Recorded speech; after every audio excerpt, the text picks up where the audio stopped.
Yes. Oh, you're gonna okay. So you were part of the earlier cast. You saw some of the smaller budgets of the entire show. I was going to ask you if you ever remember a time where you really felt the constraints of such a small budget. Yeah, we were doing one of those commentaries, early commentaries, for the BBC, and we broke for coffee, and Tennant was in, he was the incumbent doctor, and I just said, I wonder what David Tennant, what did our set cost, I wonder. And this guy from the BBC was leaving me, and he came back with this big folder, a bit like a solicitor's folder, in a ribbon, blew the dust off. He went, yes, now, you were on £40 an episode. Ronald Lee Hunt, he was on 120 as the guest star. The set cost £1,200, and today would be £12,000. And I thought, typical BBC, throw the programmes away and keep the paper.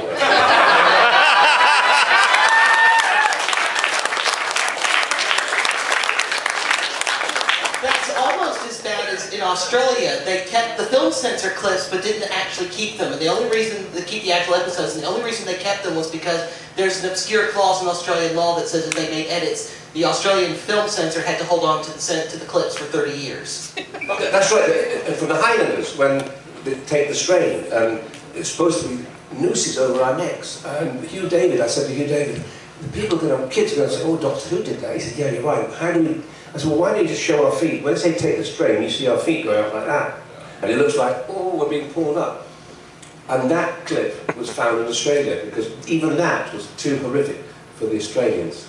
And there's a whole minute-long scene from Fury from the Deep as well that exists, only because it was cut out in its entirety. And if you watched the Enemy of the World, we shot the show almost as live. So we went from page 1 to page 55, all the way through. Scene by scene by scene. Sometimes we'd do 3 scenes in one. If we're in the TARDIS, we'd come out into the, and then go back to the TARDIS. We'd try to do 3 scenes in one. If you've got the Enemy of the World, first episode, we go to Astrid's cottage. I think Patrick's doing up her wound. Then it cuts to outside and we see a helicopter. Then it cuts back inside, then a helicopter.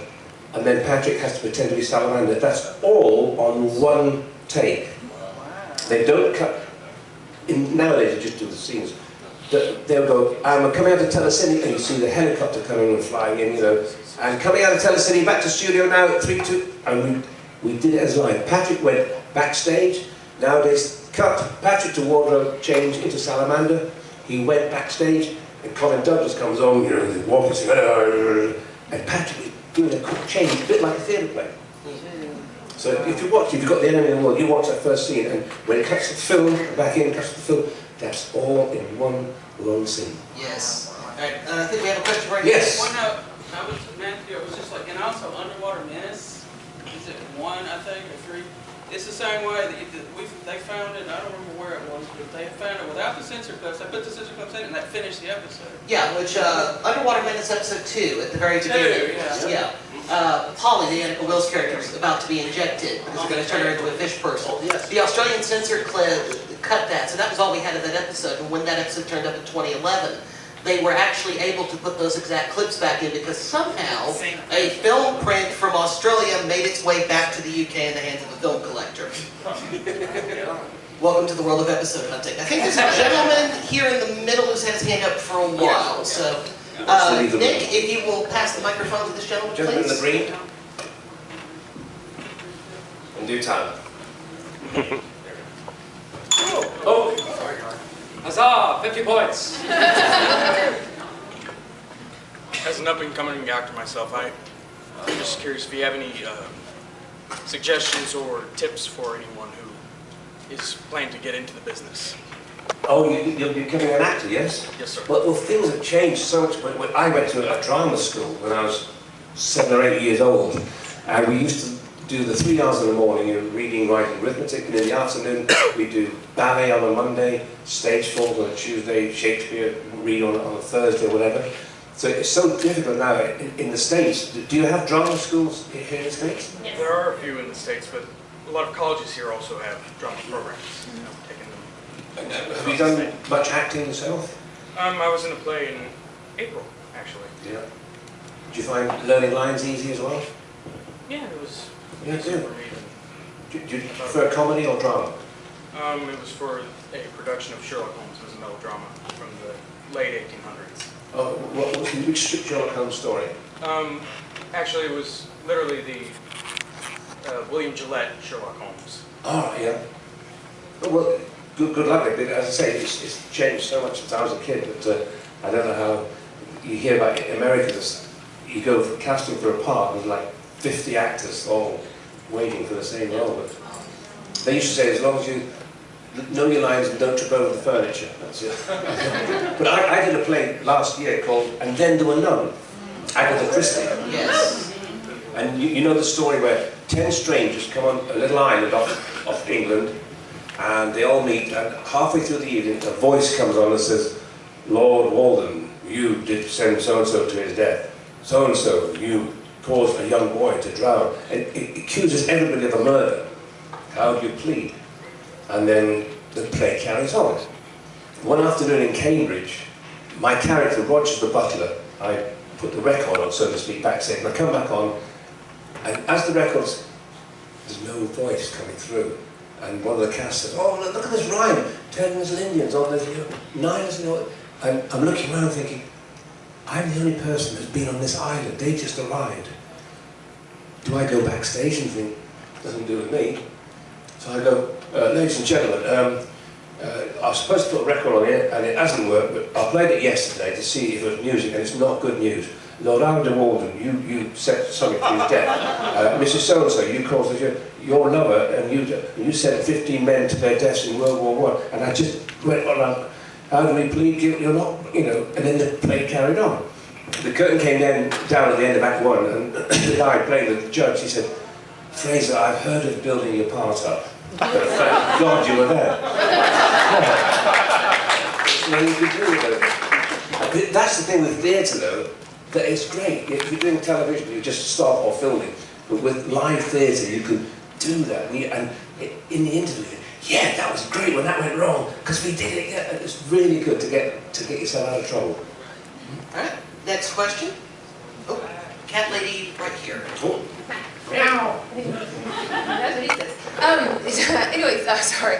I have 2 quick questions. One, where did you get your belt buckle? Because that is the coolest thing I've ever seen. Yeah, I love that. I can't think where I can't remember. Do you know where I got it? No, I've had it about 5 or 6 years. I think I bought it in England, a shop, obviously in a shop. Well, it is awesome. And then second, so you do Patrick's voice, and then what other voices can you do, like, throughout your career? Have you done any voiceovers or anything like that? I've never, the only voiceovers I've done is for audio, like Big Finish and stuff, but I like making people laugh, and I go on a lot of car journeys, so I try and do impressions of people, and most of my impressions are they're dead. Well, impressions are my favorite comedy, so that's why I asked. Like Patrick Troughton, Michael Caine used to talk like this, and then as he got older, his voice got a bit more brandy, so he kind of talk, and he stands up like that because he's very tall, and he tries to make you look smaller, so his voice goes like that. And John Wayne, I met John Wayne once. He was doing a film. I was only about 12 years old, and I said, Mr. Wayne, I want to do cowboy films. How do I do westerns? He said, son, just walk slow and talk low.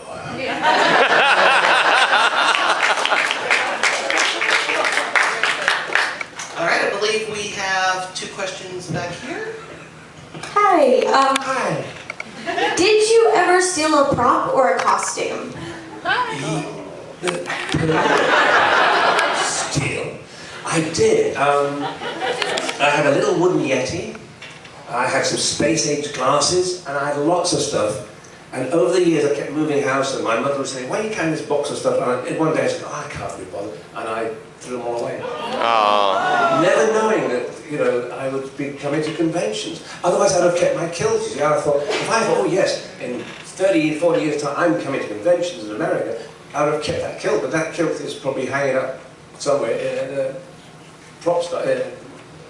You could have sold all that and retired and not had to come to convention. I know. I love coming to convention. I really do. I come and I spend the whole weekend running around. I don't want to go back to my room and watch American TV. I'll go to the bar and have a drink. I'll walk around. I'll sign at my desk as long as it takes, and I'll just keep. And then when I get back to England, I go, whew, you know, that's it. But I just don't believe in coming in and going, well, I'm doing a panel and then I've got half an hour off. I don't think of half an hour off. Well, what can I do in that half an hour? Well, I do this. I'll stay at my desk, sounding, I just run, and that's it. And sleep on the way home. Dallas, I always come in early as well. Again, I want to see part of where I'm going to, rather than just coming to a hotel room, fly out and fly home. We went to Dallas and went to the grassy knoll.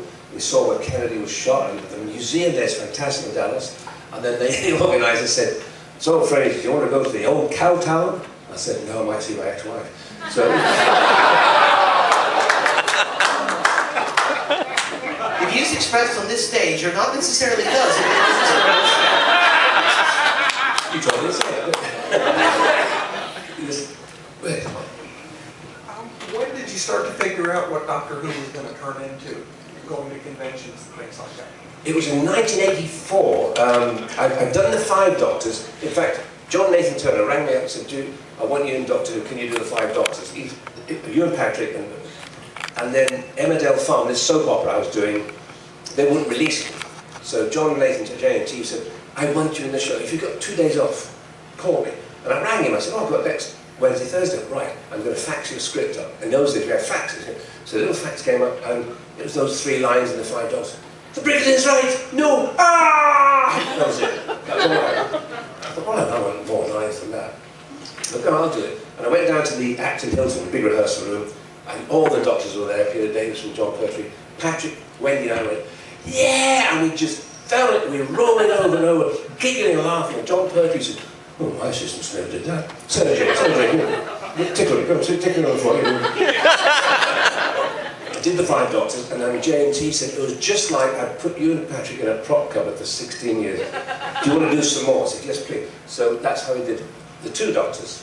And Colin Baker and I, we got very well together. We really, so much so that there was a scene in the 2 Doctors where Patrick's in his wheelchair, and we had 10 days rehearsal. Marvellous. We used to tiptoe up behind him and pull him out of his chair. Wow! And everything fall out of his chair. On the 5th day we did it, and he stood up and looked at me and said, you little shit, you should be in my gang. We should be ganging up against him. So that's Doctor Who, gang. I mean, Doctor Who is like the mafia. Once you're in, everybody loves each other, Sophie Aldrin, if you do a convention, how have you done today? He says, oh, well done, I've done this. There's no jealousy. Why have you got more autograph people? Why have you got more people? There's never any jealousy. It's like, it's the family. Doctor Who is the family. And so, just to finish off your question, Patrick was flying over, and Colin, to Chicago to do a convention. And they rang up Norman Rubinstein, who was looking after the convention. You've got to have Frazer, you've got to have Frazer, he'll be fun, he'll be fun. So I flew over, that was my first convention in America, it was in 1984. I'd been used to sort of doing conventions in England where you got sort of 20, 30 people there. And I suddenly walked on this stage and it was like 2,000 people. And you just go, oh, wow. Fantastic, yeah. So I love coming to the conventions, and that's what I knew then. I enjoy these American conventions, I'm going to come again. All right, we have time for one last question, and we're going to go to this young man right over here. Last night you said that you would want to come back and do a temporary episode as a companion. What would you want the story to be? I have this idea for a story where Peter Capaldi goes back to Scotland. There's an old ruined bothy there, smoke coming out of the chimney, and there's a Highlander with long beard and long hair, and a raggedy old kid, and their eyes meet, and you can see Daleks, Simon and Dalek, Doctor, it's really you. Yes, this is you. And do you want to fancy coming on another journey? He goes off on another journey, of course goes into the prop cupboard and gets a better kilt and shave, and only. And at the end, he says, so, John, should we do some more? Oh, Doctor, I'm too old for all this. No, I'm just going back to the custody and the bairns. He goes back to this little old bothy. His wife stood there and, where have you been? I've just been tending the sheep. 20 minutes. He'd been away for 5 episodes, 20 minutes, and she says, well, why have you had a shave and why are you wearing a new kilt? Oh, cue the music though. And